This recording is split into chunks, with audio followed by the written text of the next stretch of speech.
বন্ধুরা, প্রফেসর বিদ্যা ব্যানার্জির আজকের পর্বে প্রথমেই দেখা যায় রাজদীপ রূপকে বলছে, জানি না তুমি কতটা কাকিমণিকে ভালোবাসো, কিন্তু আমিও কিন্তু বিদ্যাকে যথেষ্ট ভালোবাসি। তখন রূপ বলছে, এই কথাটা তোর মুখে বিদ্রূপের মতো শোনাচ্ছে। রাজদীপ বলছে, আমি তোমায় বলছি কাকাই, এই বিয়েটা শেষ পর্যন্ত হবে না। বাচ্চারা যেমন আবদার করে না, সেরকমই বিদ্যা আমার কাছে আবদার করেছে যাতে আমি তার বোন ফাগুনকে বিয়েটা করি।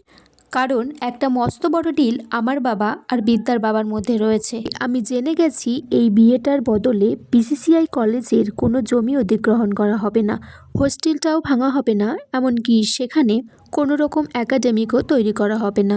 বিদ্যা কিছু ছাত্রের ভবিষ্যতের জন্য আমাকে ফাগুনের কপালে জোর করে সিঁদুরটা দিতে বলছে। বিদ্যাকেও আমি বাজি ধরে বলছি শেষ পর্যন্ত এই বিয়েটাও হবে না।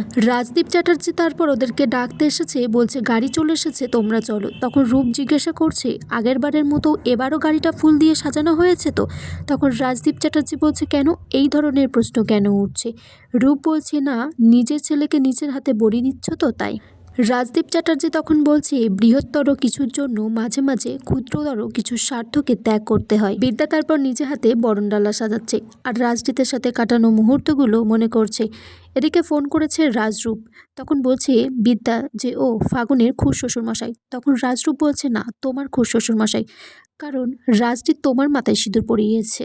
বিদ্যা বলছে, বরের গাড়ি যে কোনো সময় চলে আসতে পারে, আমি নিজে হাতে এই বরণডালা সাজিয়েছি, আমি নিজে হাতে ওদেরকে দাঁড়িয়ে থেকে বিয়েটা দেব। তারপর ত্রিধা রাজরূপকে বলছে যে তুমি এইসবের মধ্যে এসো না ভাই, আমার অনেক স্বপ্ন ছিল বিদ্যা আমাদের বাড়ির চৌকাঠে এসে বউ হিসেবে আসবে, আমি তাকে বরণ করে তুলব, কিন্তু সেই ইচ্ছা পূরণ হলো না। এদিকে তোর্সা ব্যানার্জি বিদ্যাকে বলছে, আমার মেয়ে ফাগুনের বিয়ের পর ওর ঘর ভাঙার চেষ্টা করো না, তুমি রাজনীতির সামনে আজকে আসবে না। বিদ্যা তখন বলছে, তোমার মেয়ে ফাগুন বিয়ের পর যাবে তার শ্বশুর বাড়িতে, আর আমি এই বাড়ি ছেড়ে চলে যাব, আর কখনো ফিরবো না। তখন পিহু এসে বিদ্যাকে বলছে, তুমি তাহলে বাঁচবে কি নিয়ে? তখন বিদ্যা বলছে, আমি বাঁচবো তো, আমার কলেজ, আমার ছাত্র ছাত্রী, আমার এডুকেশন সিস্টেম। পিহু তখন বলছে, তাহলে তোমার সংসারের কি হবে? তখন তোর্সা ব্যানার্জি বলছে পিহুকে যে ওর মধ্যে যদি কিছু থেকেও থাকে তাহলে সেটাকে বলে বলে তুমি বাড়িয়ে দিও না।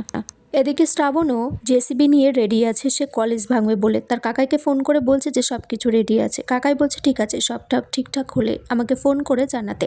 এদিকে রাজদীপ বর সেজে চলে এসেছে। তারপর তোর্সা ব্যানার্জি তাকে বরণ করে ভিতরে নিয়ে যায়। রাজদীপ তারপর বিদ্যাকে এদিক ওদিক খুঁজতে থাকে।